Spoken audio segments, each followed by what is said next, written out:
So, welcome to Carving a New Path. My name is Andrea Hylen. I'm the host of this show.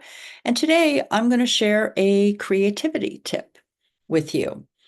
Um, and just to let you know, right in the show page, there are links to my annual Incubator program for women that runs October 1st through February 28th every year, so that you can learn more about that.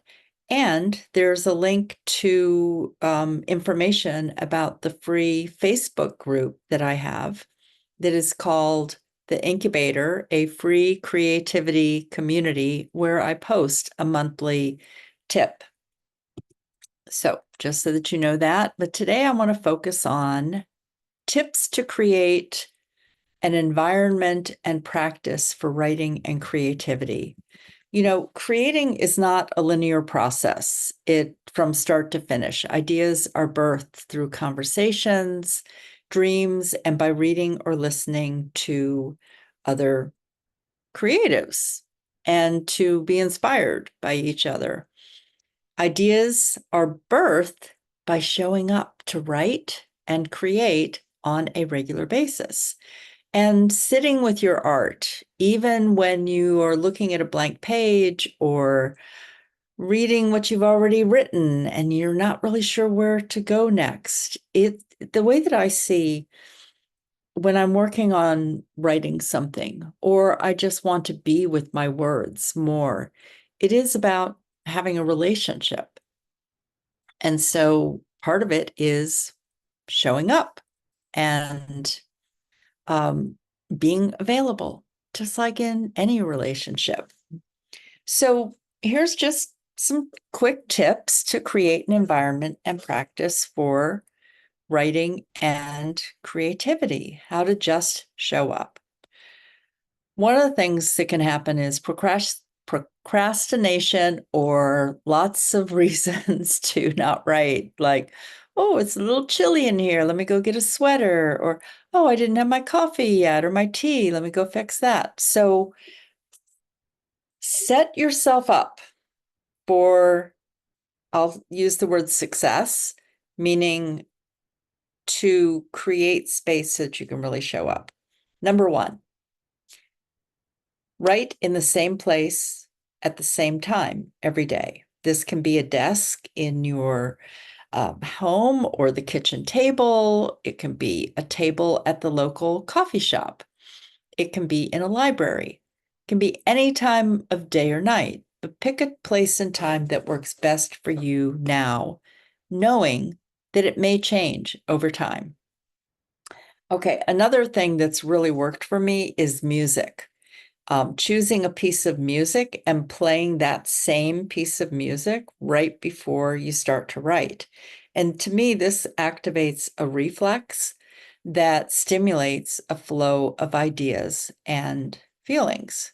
So you hear the song and your body and mind begins to prepare that it's like, oh, it's time to write or create. And then ideas start to flow over time. So it's a practice. Another thing is setting a boundary. This can look like if you live with other people, communicating to them, letting them know when you're going to write.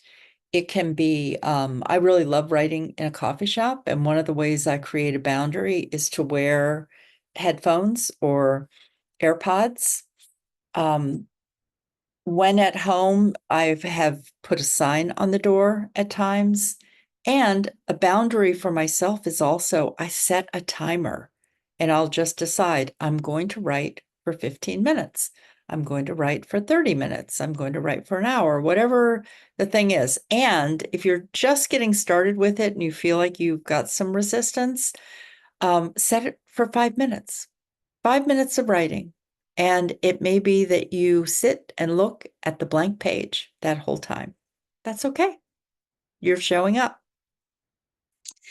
Okay, another one is take care of your basic needs before writing. So before you go to the spot that you're going to write, like for me, I would go to the coffee shop and I would get a cup of coffee And I would sit down. If I wanted some food, I'd order that, and then I'd have it at the table with me. But if you're in a place where you can control the environment a little bit more, you might look at what's the temperature in the room? Do you need a clean or a messy space? I mean, I have some friends who really need to have the desk cleared off and empty. For me, as long as I can get a space for my computer or my journal, that's all I need. I just tune out the rest of the stuff. Just figure out what works for you. What do you need to get set up in the space? Could be a stack of index cards or sticky notes, or, you've got your supplies. So what supplies do you need?